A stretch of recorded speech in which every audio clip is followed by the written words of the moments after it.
మొండి చేయి ఇచ్చింది రాష్ట్ర ప్రజలకు. కాంగ్రెస్ పార్టీ మొండి చేయిని అందించింది,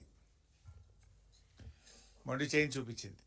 తెలంగాణ ప్రజలు అనుభవిస్తున్నటువంటి కడగండ్లకు 2 ఏళ్ళు అయినాయి. ఈ 2 ఏళ్ల పాలనలో అన్ని వర్గాల ప్రజల్ని మోసం చేసింది, రాష్ట్రాన్ని అధోగతి పాలు చేసింది. 2 ఏళ్ల పాలనలో రేవంత్ రెడ్డి వారి మంత్రుల మాటలు కోటలు దాటినే తప్ప చేతలు గడప దాటలేదు. ప్రభుత్వ విజన్ ఏంటో, విధానం ఏంటో, ఈ ప్రభుత్వానికి అభివృద్ధి పట్ల, సంక్షేమం పట్ల ఉన్న శ్రద్ధ ఏమిటో అసలు ఇప్పటిదాకా ఎవరికి అర్థమైన పరిస్థితి లేదు. అంతా గందరగోళం, అంతా అయోమయం, ఆగమాగం, సగం సగం. సరే, ఒక ప్రభుత్వం ఎన్నికయ్యేది 5 ఏళ్ల కోసం. మొదటి 2 ఏళ్లే చాలా కీలకమైనటువంటిది. అన్నం ఉడికిందా లేదా చూడడానికి ఒక మెతుకు ముట్టుకుంటే చాలన్నట్టు మొదటి 2 సంవత్సరాల పాలన ఈ ప్రభుత్వం ఎటువైపు ప్రయాణిస్తుందో అర్థం చేసుకోవడానికి ఒక గీట్రాయిగా పనికొస్తుంది. ఈ 2 ఏళ్ల పాలనలో చూస్తే ఎక్కడ ఏ ఒక్క విషయంలో కూడా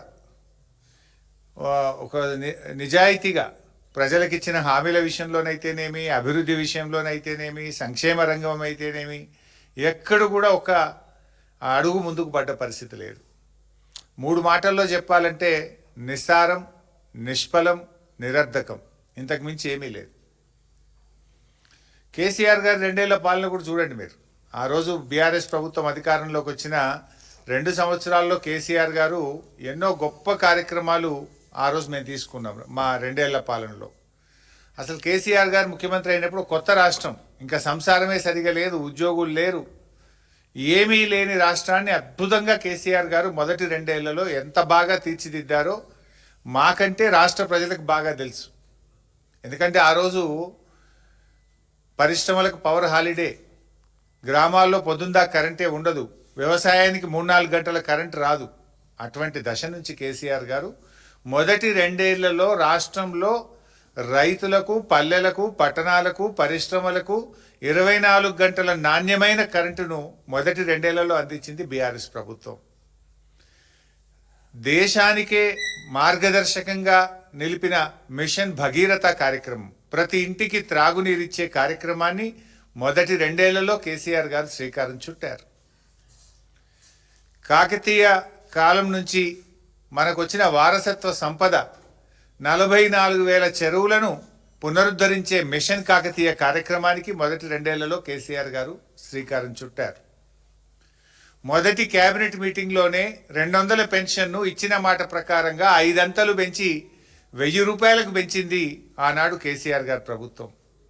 ఎన్నికల్లో హామీ ఇవ్వకపోయినా, ఓట్ల కోసం చెప్పకపోయినా కళ్యాణ లక్ష్మి షాదీ ముబారక్ కార్యక్రమాన్ని మొదటి కేబినెట్లో ఆమోదించింది కేసీఆర్ గారి ప్రభుత్వం. ఎన్నికల్లో హామీ ఇవ్వకపోయినా రేషన్ బియ్యం కోటాను 4 కేజీల నుంచి 6 కేజీలకు పెంచి గవర్నమెంట్ స్కూళ్ళు, హాస్టళ్లు, గురుకులాల్లో సన్న బియ్యంతో అన్నం పెట్టే కార్యక్రమాన్ని రూపకల్పన చేసింది కేసీఆర్ గారి ప్రభుత్వం. వ్యవసాయాన్ని ఆధునీకరణ చేయడంలో భాగంగా ట్రాక్టర్లు, వ్యవసాయ పనిముట్లు, డ్రిప్పు, స్ప్రింక్లర్లను పెద్ద ఎత్తున అందించింది కేసీఆర్ గారి ప్రభుత్వం. ఎస్సీ ఎస్టీలకైతే 100% సబ్సిడీతో ఇచ్చారు. చిన్న సన్నకారు రైతులకు 90% సబ్సిడీతో అందించింది కేసీఆర్ గారి ప్రభుత్వం. పారిశ్రామికవేత్తల్ని ఆకర్షించడానికి దేశంలోనే అత్యుత్తమమైన టీఎస్ ఐపాస్ పాలసీని తెచ్చింది కేసీఆర్ గారి ప్రభుత్వం. ఈజ్ ఆఫ్ డూయింగ్ బిజినెస్లో రాష్ట్రాన్ని నంబర్ 1గా నిలిపింది మొదటి 2 ఏళ్లలో కేసీఆర్ గారి ప్రభుత్వం. శాంతి భద్రతల విషయంలో హైయెస్ట్ సీసీ కెమెరాలు పెట్టి, షీ టీంలను పెట్టి, లా అండ్ ఆర్డర్కు వారికి పెద్ద ఎత్తున బడ్జెట్ని ఇచ్చి, రిక్రూట్మెంట్ రూపకల్పన చేసి, కొత్త వాహనాలను అందించి లా అండ్ ఆర్డర్లో దేశానికి ఆదర్శంగా నిలిపింది కేసీఆర్ గారి ప్రభుత్వం. ఇట్లా చెప్పుకుంటూ పోతే చాలా ఉన్నాయి. అంటే మొదటి 2 ఏళ్లలో కేసీఆర్ గారు ఏం చేశారు అంటే ఎన్నో చెప్పడానికి అవకాశం ఉంది. అద్భుతమైనటువంటి కార్యక్రమాలు, మిషన్ భగీరథ, మిషన్ కాకతీయ, 24 గంటల కరెంటు, 1000 రూపాయల పెన్షను, కళ్యాణ లక్ష్మి, షాదీ ముబారక్, ఇలా ఎన్నో ఉన్నాయి. మరి రేవంత్ రెడ్డి గారి ప్రభుత్వం ఏం చేసింది? మొదటి 2 ఏళ్లలో రేవంత్ రెడ్డి గారు చేసింది ఏమైనా ఉందా? అసలు మొట్టమొదల ఫస్ట్ ప్రోగ్రాం, వాళ్ళ మేనిఫెస్టోలో ఉన్న మొదటి కార్యక్రమం, ఆయన ప్రమాణ స్వీకారం చేసిన తర్వాత చెప్పిన మొదటి మాట అదే తుసుమన్నది. ఏం చెప్పింది వాళ్ళ మేనిఫెస్టోలో? ముఖ్యమంత్రి గారు తన కార్యాలయంలో ప్రతిరోజు ప్రజల్ని కలుస్తాడు, ప్రజా దర్బార్ నిర్వహిస్తాము అని మేనిఫెస్టోలోని మొదటి పారాలో చెప్పారు. చివరికి జరిగింది ఏంది?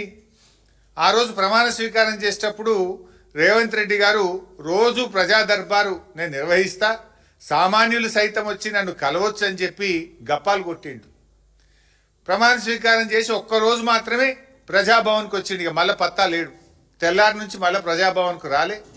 ఒక 4 రోజులు 5 రోజులు మంత్రులు వచ్చిండ్రు, తర్వాత వాళ్ళు కూడా బంద్ అయిపోయిండ్రు. రోజు దరఖాస్తులు పోయి వారానికి 2 రోజులకు వచ్చింది. ఇక ఆ దరఖాస్తుల గురించి పట్టించుకున్నాడో లేడు.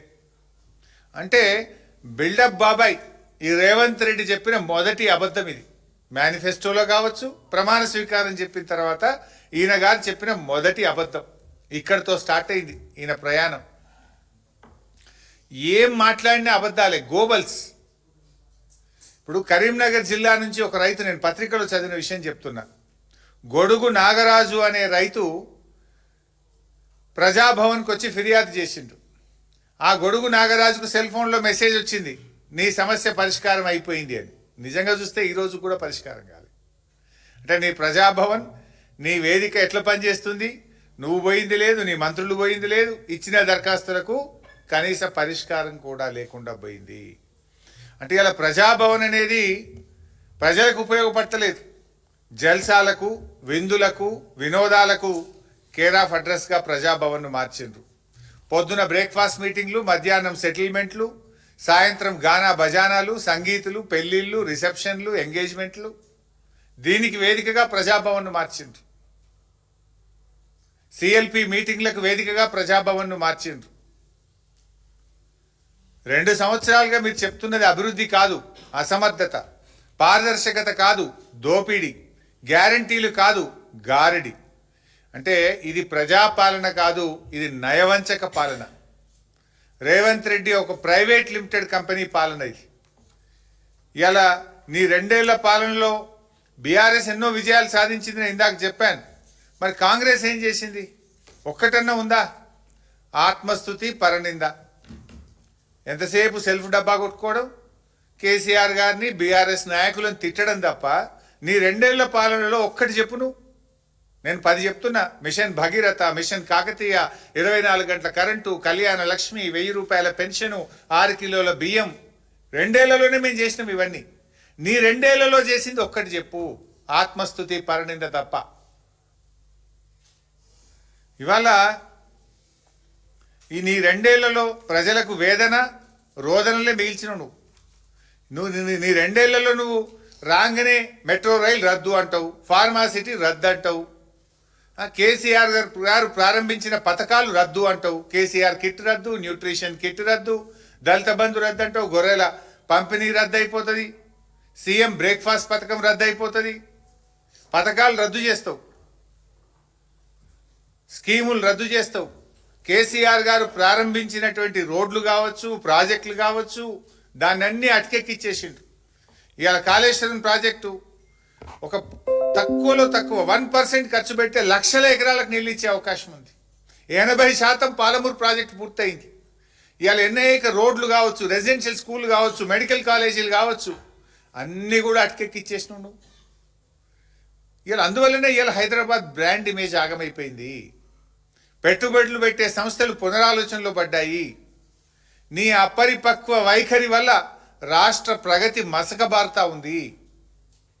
ఆదాయం ఎందుకు తగ్గుతుంది? కేసీఆర్ గారి 10 ఏళ్లలో రాష్ట్ర ఆదాయం అంతకంతకు పెరుగుతూ పోతే నీ 2 ఏళ్ల పాలనలో ఆదాయం ఎందుకు తగ్గిందో ఒక్కసారి ఆత్మవిమర్శ చేసుకో.